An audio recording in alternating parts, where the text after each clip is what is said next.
Судењето на двајцата штипјани кои брутално претепаа девојка и тепањето го снимаа со мобилен телефон е одложено за во вторник. Причина за одлагањето е тоа што адвокатот Валентин Зафиров од Велес прифати да го брани и другиот обвинет.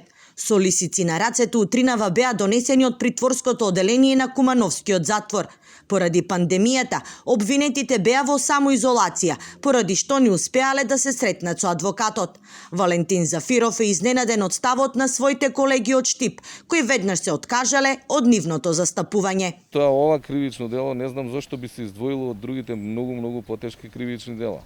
Доколку го сториле обвинетите, за тоа има судска постапка и за тоа судот ќе си даде конечната одлука.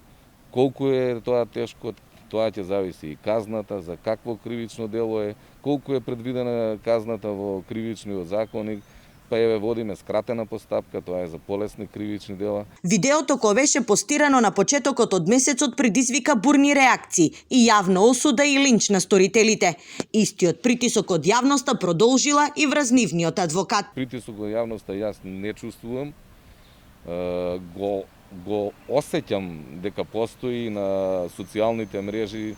Мислам, доста се изначитав клетви према мене, према моје семејство, навреди, меѓутоа тоа се должи на фрустрираност на луѓето тоа што го пишуваат. Иначе секој во секоја држава, во секој модерен правосуден систем, секој има право на бранител. Обвинетите се товарат дека во јануари брутално претепале 22 годишна девојка на начин што отишле во куќа каде што престојувала и започнале да ја навредуваат и удираат со тупаници и шлаканици во пределот на лицето и главата.